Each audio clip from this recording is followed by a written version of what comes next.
Muy buenas tardes, bienvenidos a una nueva emisión de nuestro programa Prevención TV, ya en su 10ª temporada en el aire. Bueno, ustedes saben que el COVID trajo cambio a nuestras vidas, ustedes saben también que el COVID nos trajo, por decirlo así, una serie de enfermedades de las que tuvimos que empezar a tomar nota, aprender a cuidarnos. Y si bien todos o casi todos asociamos el COVID con las enfermedades respiratorias, con las neumonías bilaterales en particular, con el corazón, afecta a otros órganos. El corazón, Javi, se hizo famoso también incluso por jugadores de fútbol. Y allá por la primera ola de COVID, alguien habló de cuidado con los ACV en la gente joven, asociados a COVID. No se volvió a hablar después, pero sí el cerebro es uno de los tantos órganos afectados por el COVID.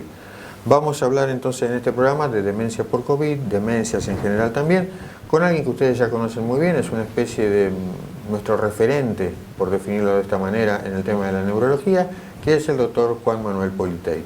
Así que luego de un breve corte, Juan Manuel nos va a estar explicando acerca de estas patologías, las medidas que podemos tomar para acompañarlas y minimizar sus efectos o, en el caso puntual de las demencias en general, para prevenirlas.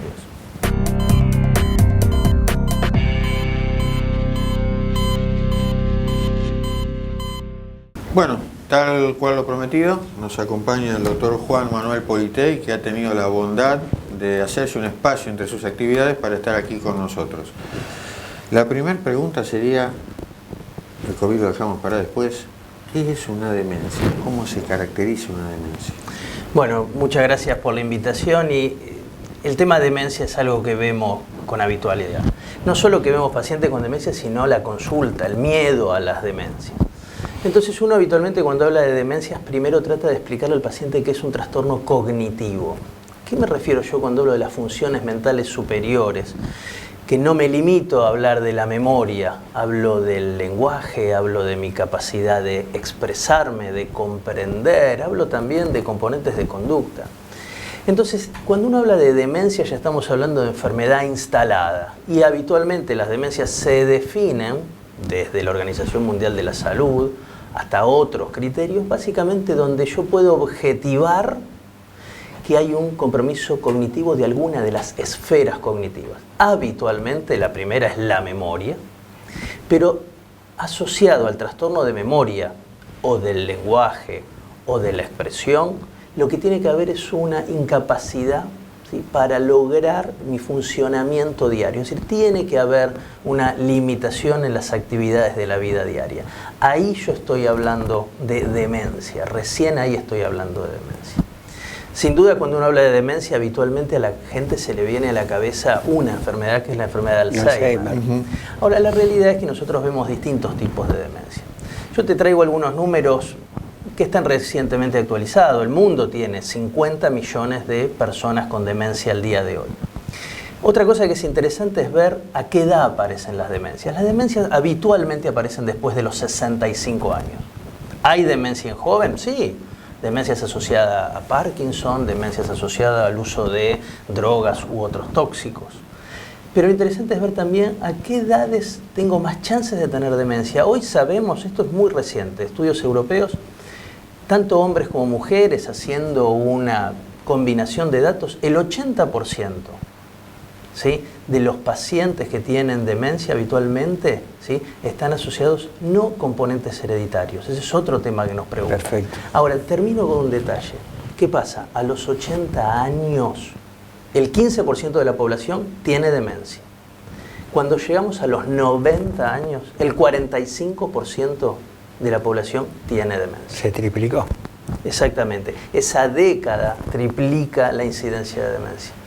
Lo cual finalmente no significa que todos vamos a terminar dementes, porque la demencia no es una expresión de envejecimiento normal. No. Ustedes conocen gente en su vida diaria, en la televisión, que tiene 90, 95 años y conduce un programa de televisión con total normalidad. Si uno no tiene que creer que la demencia es evolución natural, ¿sí?, de nuestro funcionamiento cerebral. No, la demencia es una enfermedad, pero es muy frecuente después de los 80 y sobre todo después de los 90. Bien, tiraste por ahí 2 o 3 tips que son interesantes y es justamente lo de la consulta, a veces más que del paciente, del familiar. empieza a tener olvidos, esto, lo otro. Doctor, no será Alzheimer. De alguna manera tiraste pautas lo suficientemente claras y ciertas como para que un lego pueda distinguir. Pero de cualquier manera, si vos tuvieras que definir envejecimiento, decirle a alguien, esto es envejecimiento normal, esto es falta de concentración y por eso lo olvido, o si no, directamente si tiene alguna duda, ¿qué hacer para evitar que eso llegue o por lo menos retardarlo? O hablar de una demencia temprana, digamos. Bien, cuando yo me enfrento a un paciente que viene por su motus propio o viene traído por un familiar porque se olvida las cosas, yo tengo que plantearme 3 escenarios. El primer escenario es lo que dijiste vos, envejecimiento normal del cerebro. Alguna falla de la memoria mínima. Pero el paciente es autoválido, el paciente sigue viviendo solo, va al banco, va al supermercado, se encuentra con los amigos, no hay fallas. Después de eso, que salgo de la normalidad y entro en la enfermedad, tengo que hablar de algo que se llama deterioro cognitivo leve. Eso es enfermedad. Ahora, nuevamente, este trastorno que habitualmente, primariamente es de memoria, donde yo lo puedo objetivar a través de baterías neurocognitivas, son test que hacemos de memoria. El paciente tiene una falla en la memoria, excede a la edad, aún así se puede desarrollar, es autónomo. Cuando esa falla de memoria, dijimos, altera la capacidad de la vida diaria, hablamos de demencia. Entonces yo tengo esos 3 escenarios. ¿Cómo defino esos 3 escenarios? A través de el examen físico, a través de estudios de neuroimagen, a través de análisis de sangre. Un paciente o una paciente que tiene un trastorno cognitivo muy leve, pero que es hipotiroide y dejó de tomar la hormona tiroidea, puede parecer demente. Y esa paciente, cuando toma el remedio de la tiroides, vuelve para atrás. Sí, hay cuadros. En paralelo le sube el colesterol también, entre otras cosas. Arritmia cardíaca, infinidad de cosas. Hay un montón de variables que hacen que un paciente parezca demente y quizás no está demente. Y probablemente la variante que más nos asusta, porque más hace parecer a un paciente demente, es la depresión. Los pacientes con depresión están más lentos desde lo cognitivo, tardan más en reaccionar, se olvidan, no comprenden, no hay voluntad. Y eso impresiona que puede ser demente. Más de un demente con un tratamiento antidepresivo y una buena psicoterapia se ha curado la demencia. Nunca la tuvo, lo que tiene es depresión. ¿Cuáles son los tratamientos disponibles para estas cosas incipientes que aparecen o ya instaladas un poco más profundamente, ¿no? Javier, el tratamiento de las demencias ha tenido un cambio, sobre todo en el correr de los últimos 2 años, porque apareció la primera droga para las demencias que ha generado terribles conflictos, sobre todo en la comunidad médica. Empezando por esto, porque mucha gente lo ha leído online y viene buscando el tratamiento nuevo. Si leyó más, me viene a pedir el monoclonal. El aducanumab se llama. Es una droga que se da en forma subcutánea o endovenosa a otras.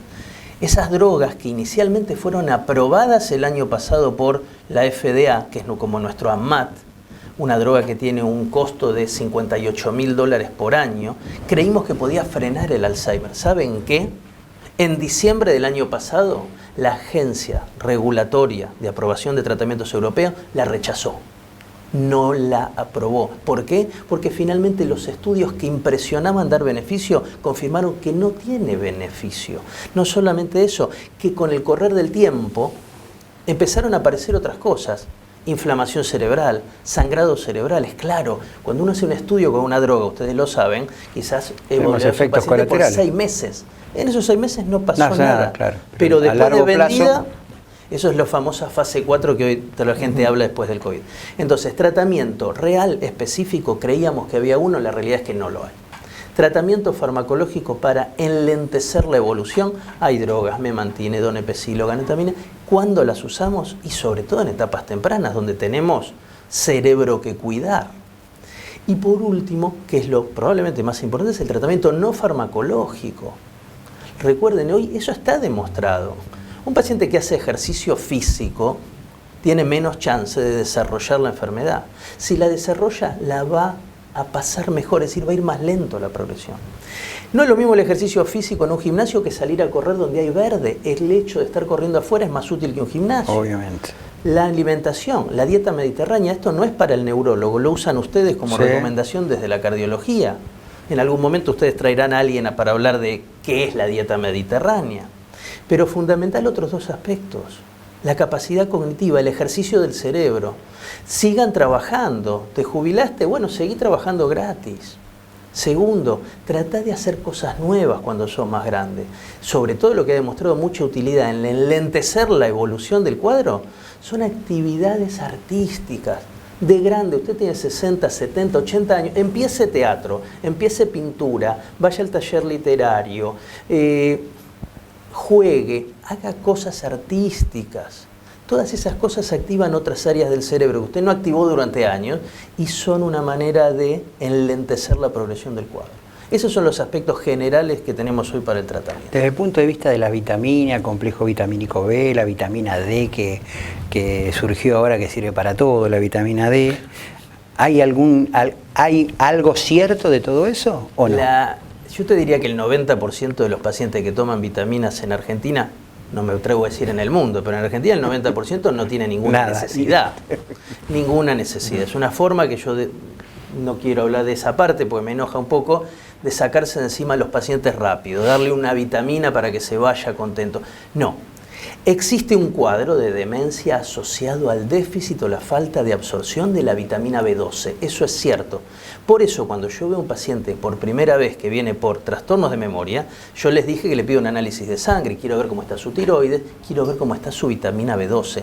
Si en ese paciente hay deficiencia de B12, ese paciente hay que corregirla. La indico, corrijo, busco remedios y busco alimentos que tengan B12. Ahora, esto de tirar vitaminas a todos los pacientes solo para cumplir, la realidad es que no sirve. No te enojes, para nada. Juan Manuel, te lo tengo que preguntar. te lo tengo que preguntar porque la gente me va a preguntar después y entonces lo preguntamos al aire. Bueno, nos están haciendo señales de humo, quiere decir que tenemos que ir a un breve corte y continuamos con este interesante programa con el doctor Politei.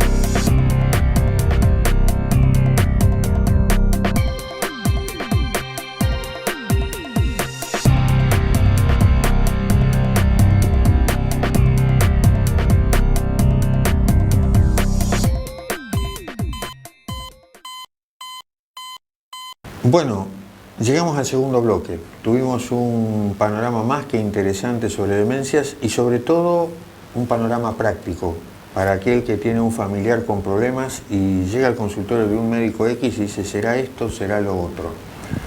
Ahora vamos a la segunda parte que fue de la que hablamos al principio de todo. ¿Cómo le pegó el COVID a todo esto, Juan Manuel? ¿Qué cambió en la historia de las demencias o qué afirmó o no cambió? El impacto de COVID, si bien es general, habitualmente hoy lo tratamos de clasificar en 4 aspectos. ¿Sí? El daño que hizo a nivel respiratorio, las muertes asociadas a estas neumonías y la falla de los distintos órganos. El segundo aspecto que fue, bueno, el retraso en el diagnóstico de compromisos neurológicos, o en general, porque también todos sabemos que se llegó tarde con los pacientes con cáncer, con cualquier tipo de enfermedad. El tercer impacto que fue, los que tenían diagnóstico y no iban a hacer el seguimiento, empeoraron muchos pacientes, desde la neurología, ni hablar, pacientes con deterioros cognitivos o trastornos de memoria leve evolucionaron muy rápidamente. Y por otro lado, probablemente uno de los más importantes y que va a quedar es el componente psiquiátrico. El componente psiquiátrico no hablo puntualmente del virus en las neuronas, sino lo que generó de los trastornos de familia, las muertes cercanas, el problema del trabajo, digamos. Esos son alteraciones en el sueño. Cuando nos metemos en las manifestaciones del COVID y la neurología primariamente, claro, uno trata de dividirlo en 2 aspectos. En los aspectos periféricos, y estoy hablando de este cuadro también que se llama Long COVID o COVID tardío. En realidad hoy también habla mucho la gente de la neblina post-COVID y ahí, insisto, lo periférico es la fatiga muscular, el dolor muscular, los trastornos de la marcha. Nosotros desde la cardiología le decimos astenia post-COVID a eso. Probablemente son sinónimos, claro que sí. Y desde la neurología central, sí, los trastornos del sueño es una cosa muy clara. Sí, el componente depresivo también lo asociamos desde la neuropsiquiatría, y hubo pacientes, sobre todo en el inicio, que tenían más riesgo de tener infarto cerebral. Eso por un lado. Hoy estamos hablando de demencias. Recientemente, fines del 2021, se hicieron estudios comparativos de cómo evolucionaron los pacientes. El riesgo real de desarrollar demencia post-COVID. El número que se está hablando hoy es 0.6% de los pacientes que tuvieron COVID. Y habitualmente los COVID leve, esta gente, como la mayoría de todos, ¿sí? Cuadro respiratorio alto, un poco de bronquitis, un poco de tos, la chance de demencia no es muy alta, bajo ningún punto de vista. Aparecieron algunos artículos mal interpretados que asustaron a la gente.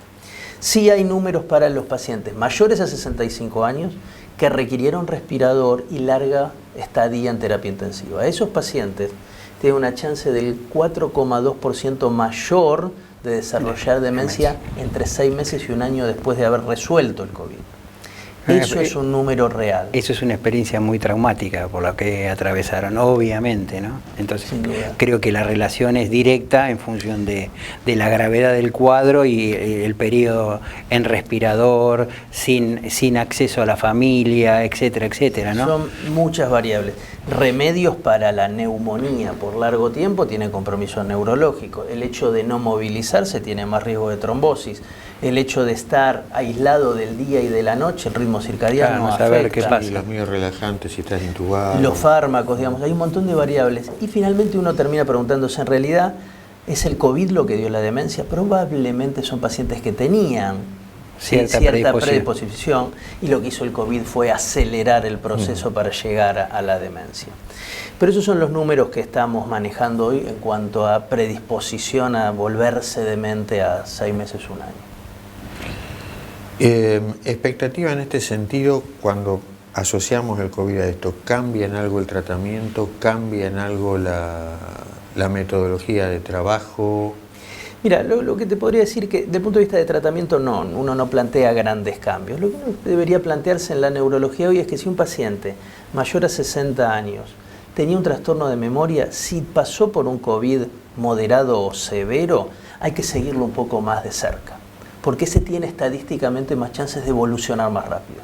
Entonces, en ese paciente, quizás en un paciente sano, que lentamente está empezando a perder la memoria y que todavía no estoy del todo decidido a iniciar los tratamientos farmacológicos, en ese paciente iniciaría más temprano, porque tiene más chance de que este componente neurodegenerativo evolucione más rápido. Sería mucho más insistente y molesto con el paciente para explicarle que usted tiene que indefectiblemente jugar a las cartas, al ludo, al dominó, a las damas, tiene que armar rompecabezas, tiene que escuchar música, tiene que leer lo que lee en el diario y tiene que transcribirlo en un papel, básicamente para interpretar y expresar. Tiene que salir a hacer ejercicio, tiene que cuidarse con la dieta. Tengo que maximizar todas las herramientas que hablamos antes, no farmacológicas. Haría foco en eso. Nosotros hemos tenido otra experiencia, además, con el tema vacunas.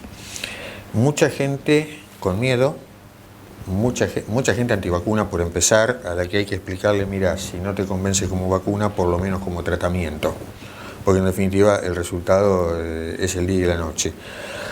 Pero, ¿existe algún efecto colateral en el campo de la neurología que pueda uno atribuir a la vacuna? Así como dicen, mire doctor, no sé, me hice la vacuna y estoy con una infección desde que vía aérea, catarro, cosas por el estilo, de que me hice la vacuna. En el caso puntual de nuestra especialidad, la cardiología, hay un riesgo bajísimo de una miocarditis y, por supuesto, pacientes seleccionados, tampoco cualquiera. En el caso de la neurología, ¿existe algún efecto adverso, algún caso reportado, algo que lo ponga a un paciente en riesgo? Mira, el tema de vacunas es muy interesante por dos aspectos. Por un lado, la chance de tener complicaciones neurológicas postvacunales siempre está con todas las vacunas. La vacuna de COVID no es más agresiva o que tiene más riesgos de desarrollar un daño del sistema nervioso central y periférico que la vacuna del tétanos o la vacuna... Uno tiene en la cabeza la antirrábica, la primera, la del león de pato, que hacían sus estragos. Pero no son las vacunas que están en el esquema hoy de vacunación obligatorio, son situaciones puntuales. Bueno, entonces la realidad, ¿hemos visto complicaciones neurológicas por la vacuna? La respuesta es sí, las vimos, son terriblemente pocas. Y no tienden a ser del todo mortales ni dejar grandes secuelas. Hemos visto estos síndromes que algún día hablaremos de Guillain-Barré o algunos daños medulares. Eso está bien. Ahora, lo nuevo en vacunas es otra cosa que viene a COVID. Eso también está con las antigripales. Guillain-Barré. Por eso. Con todas. Con todas. Lo bueno para reforzar... Pero una en 1.000.000. No, por eso. La estadística. Entonces, el costo-beneficio es enorme a favor de las vacunas. Totalmente de acuerdo. Creo que ya eso te diría que no deberíamos ni discutir, no dar ese espacio. Pero sin embargo hay gente que lo pone en... Bueno, una cosa que va a ir muy en contra de los antivacunas que se está describiendo ahora es, bueno, ahora estoy empezando a seguir los pacientes que tuvieron COVID, los que tuvieron COVID grave, entonces estoy viendo quiénes van a la demencia. ¿Saben que están empezando a dar los estudios preliminares? Que los que estaban vacunados tienen menos incidencia y riesgo de desarrollar demencia por COVID. Listo. O sea que la vacuna, además de protegerte para no tener COVID, si tuviste COVID y estás vacunado, tenés menos chance de desarrollar daño neurológico a largo plazo. Esos son resultados preliminares, estadísticamente significativos para nosotros. O sea que va a ser otro aspecto para convencer a la gente que se tiene que vacunar. Dentro de todos los beneficios, uno probablemente va a ser. Bueno, ya en este programa hemos hecho una campaña, en estos breves programas que hemos tenido, a favor del tema de la vacuna. Hay que vacunarse, sí o sí, no vamos a prevenir el COVID, pero sí no tener una forma grave. Por lo tanto, el costo-beneficio de la vacunación es indudable. Así que todo el mundo debe vacunarse para la gripe también, para la neumonía. Y no bajar la guardia, aprovecho esta oportunidad, para no bajar la guardia con el barbijo, en los lugares cerrados, en el transporte público, siempre la buena ventilación, el lavado de las manos sigue siendo muy importante. Se dejó de testear, por lo tanto no sabemos la cantidad actualmente, pero sí que hay un crecimiento, se está viendo un crecimiento del COVID y venimos a una etapa del año, que es el frío, en la cual todo esto se va a magnificar. Así que, por supuesto, los que no se vacunaron, el tercer refuerzo o el cuarto refuerzo, si son mayores de 60 años o 65 años, vayan a vacunarse. Si no se dieron la vacuna antigripal, dése la vacuna antigripal, en la cual está la gripe A metida en el medio, que en el 2009 nos trajo un dolor de cabeza muy grande y nos asustamos muchísimo con lo que pasaba. Te diría que la evolución era más tórpida que lo que vimos con el COVID. Así que, señores, a vacunarse sin dudarlo. Bueno, tenemos que irnos. Fin del programa, agradeciéndole a Juan Manuel la deferencia de haber participado del programa y obviamente te convocamos para otros temas más adelante. En el tema de la ACV nos gustaría tener una evaluación de parte tuya. Será un placer, cuando diga. Listo, vamos a un breve corte.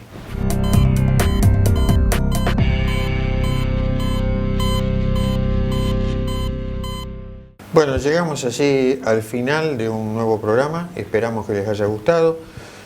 Juan Manuel, con la claridad de siempre, insisto, ese primer bloque creo que logró contestar prácticamente las dudas que puede tener cualquiera que tiene un familiar que no sabe en realidad si está viviendo un cuadro similar al Alzheimer o no. Me parece que la claridad con la que contestó Juan Manuel hoy va a ser difícil de superar en algún momento. Bueno, cualquier pregunta que tengan, como ya saben, como es habitual, nos las hacen llegar por las redes. Juan Manuel directamente les va a hacer llegar la respuesta.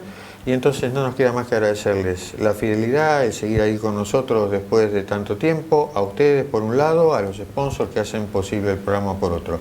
Así que no me queda más que agradecerles una vez más y desearles tengan una muy linda semana. Que tengan muy linda semana, como dijo el doctor, y nos encontramos dentro de 7 días en una nueva edición de Prevención TV. Hasta entonces. Hasta entonces.